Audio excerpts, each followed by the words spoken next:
Hello, thanks for joining us here on France 24. On the France 24 interview today, one of the main events that shaped the world last year was the emergence of the Islamic State organization in Iraq and Syria. Both countries experienced their bloodiest year in recent history, and the jihadists shocked the world with new levels of violence, beheadings, mass killings, reducing girls to sexual slavery. The international coalition led by the United States has had some success in containing the Islamic State fighters, but it doesn't seem capable of defeating the jihadists. So as we look ahead to the next 12 months, what can we expect? Can the Islamic State group sustain its military successes, or will it crumble? Peter Harling has some of the answers. You're the director of the Iraq, Syria, Lebanon project for the International Crisis Group. This is your area of expertise. Thanks for joining us here on France 24.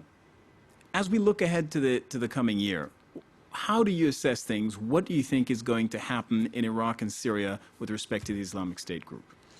Well, I think we're going to see more of the same. And for the time being, the dynamics on the ground suggest that the Islamic State is actually consolidating. It might be rolled back in places. But in terms of popular perceptions, its ability to actually reach out to its to its social base and its immediate environment, I think it's doing relatively well. And that's because, among other things, we're being extremely ambiguous in the way we deal with the Islamic State. First of all, it's not something you can deal with in isolation of everything that's happened over the past 4 years. It's essentially a symptom, an expression of all these failures that have added up and built up towards a situation which is incredibly bad and which, in my view, is actually going to get worse. So you can't deal with the Islamic State and ignore the problem posed by the ongoing conflict in Syria, by the problem of the growing influence of Shiite militias in a country like Iraq. And these militias are committing crimes of their own. I don't know if they're worse or not than those committed by the Islamic State. It's not the problem. I think we're dealing with societies which have been subjected to incredible forms and levels of violence for several years now. And that obviously leads into radicalization, which the Islamic State can capitalize on. Are there a number of key factors that you look at as indicators of where this conflict is headed, of whether the Islamic State is doing better or worse? Well, one thing I'm looking at is whether we see any real change on the part of any of these players.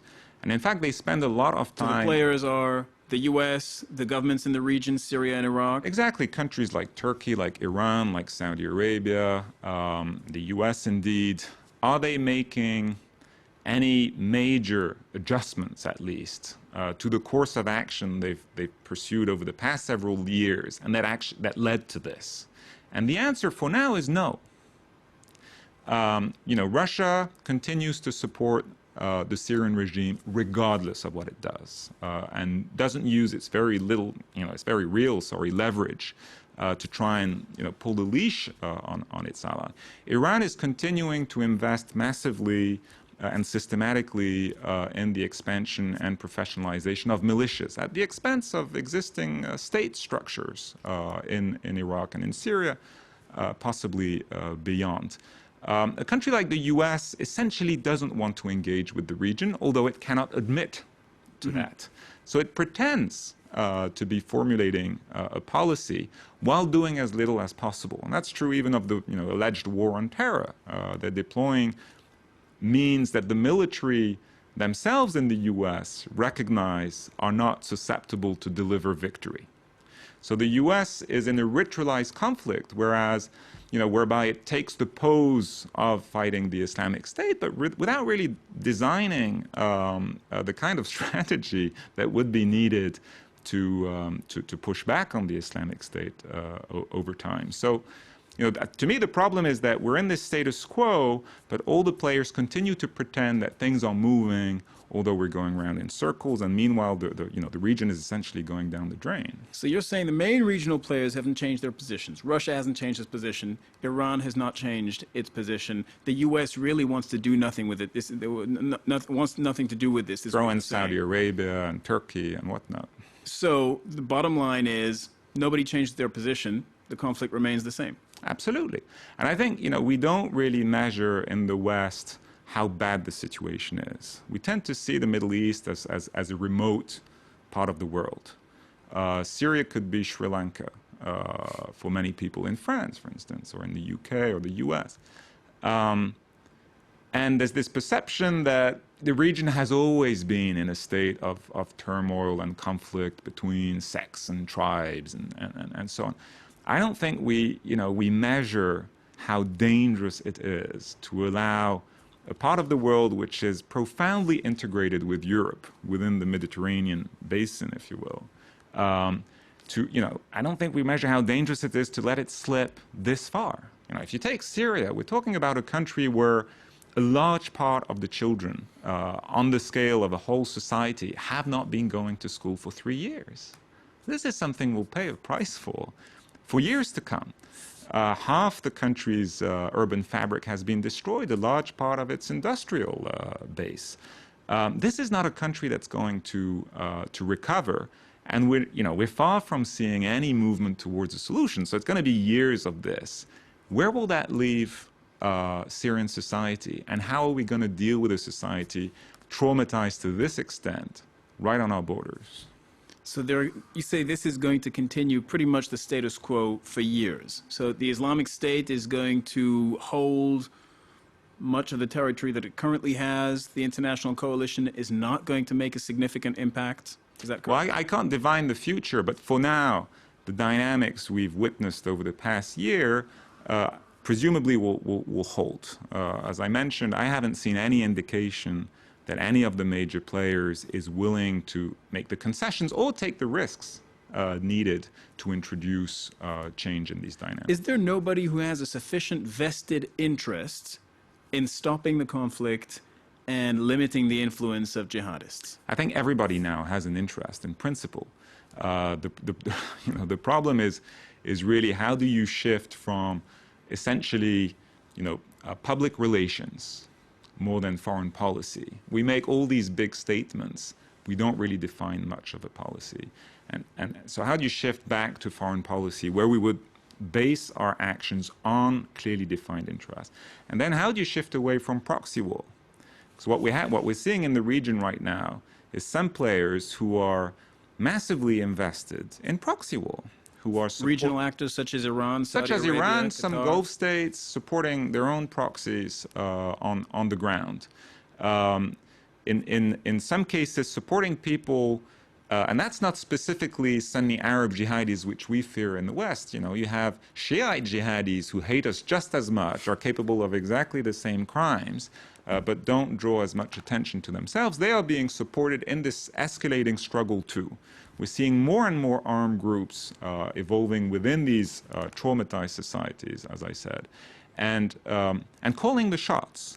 And we, in the West, what's very troubling right now is that our knee-jerk reaction to the Islamic State is prompting us to support anybody willing to fight them. So we will send weapons and provide political support to just about whoever is across the front line. And so right now that means Kurdish Peshmergas in particular, and also Shiite militias. And they have their agenda of their own, right? So if you take the Kurds in Iraq, on the same day they were crying out loud that the Islamic State was on the verge of conquering their capital, Erbil, they were devoting troops to taking over Kirkuk, another strategic city, which they have coveted for many years. So it's one or the other. Either it's an existential threat to your capital, in which case you will dedicate all your resources to its defense, or you're expanding. But it can't be both. And we tend to take the narrative of all these players for granted, and then turn a blind eye to their pragmatic strategies, so you gave us which involve completely different interests. You gave us the specific example of the interests of the Kurdish fighters, for instance, and you're saying that by ignoring each group's vested interests, we don't know what we're creating in the region. You're looking at those dynamics. What do you think? What are we setting up in this region? What are the various groups going to want that perhaps we're ignoring right now? Well, I think, the word, because we seem to be reluctant to call things by their name in the region right now, the word is arms race. What's happening right now is Iran, Russia, Saudi Arabia, the Emirates, the US, France, and so on, all contributing in very different ways to a massive all-out arms race, which we will pay the price for over 20 years. Many of the conflicts that occurred in Africa in the 90s, for instance, and we know how ugly some of them were, have roots in the arms race that took place during the Cold War.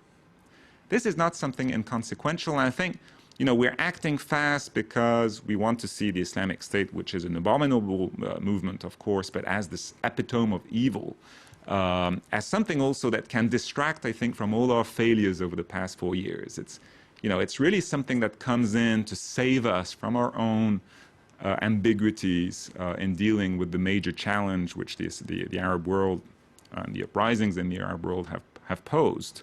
And we can now focus entirely on this war on terror and forget everything that provoked it.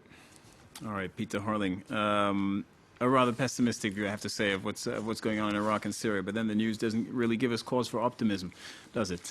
Thank you very much for joining us here on France 24. Thank you for watching us. Remember, you can watch the interview again on our website, france24.com. That's in French and in English with Peter Harling. Thank you very much. Thank you.